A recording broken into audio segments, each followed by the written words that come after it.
తెలుగు వారిని మదరాసిగా పిలిచే పరిస్థితి వచ్చింది. మళ్ళీ నందమూరి తారక రామారావు గారు తెలుగుదేశం పార్టీ పెట్టి ప్రపంచం మొత్తం తెలుగువారి ఆత్మగౌరవాన్ని చాటి చెప్పే పరిస్థితికి వచ్చారు. 73 ఏళ్ల ప్రయాణం దేశం. ఓసారి పొట్టి శ్రీరాములు గారు 58 రోజులు దీక్ష, బలిదానం. ఆయన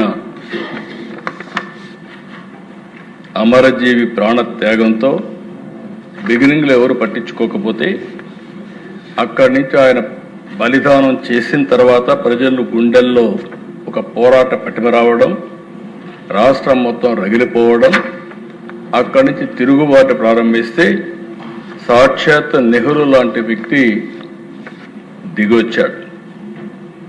1952 డిసెంబర్ 13న రాష్ట్ర ప్రకటన. చాలామందికి చరిత్ర అర్థం చేసుకోవాల్సిన అవసరం ఉంది.